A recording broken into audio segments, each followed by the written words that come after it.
నమస్కారం. TV6 news వార్తలకు స్వాగతం. ముందుగా వార్తల్లోని ముఖ్యాంశాలు.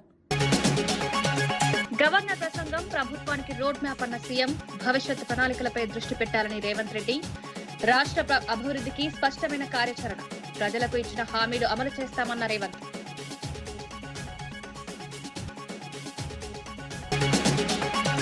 అమరజీవి త్యాగాన్ని ప్రతి ఆంధ్రుడు గుర్తుపెట్టుకోవాలన్న పవన్, జల్ జీవన్ మిషన్ కు అమరజీవి జలధార పేరు, రాష్ట్ర అభివృద్ధికి మహనీయుల త్యాగం స్ఫూర్తి, యువత త్యాగ స్ఫూర్తిని ఆదర్శంగా తీసుకోవాలని పిలుపు.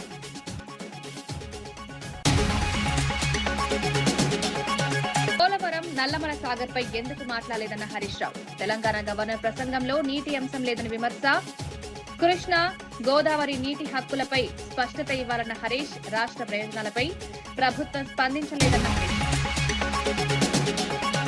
వైఎస్ సునీతపై సంచలన ఆరోపణలు చేసిన అవినాష్ రెడ్డి, దస్తగిరికి మద్దతిస్తున్నారని ఆరోపణలు, హత్య కేసులో కీలక డాక్యుమెంట్లపై ప్రశ్నించిన ఎంపీ, కేసులో అనేక అనుమానాలున్నాయన్న అవినాష్ రెడ్డి.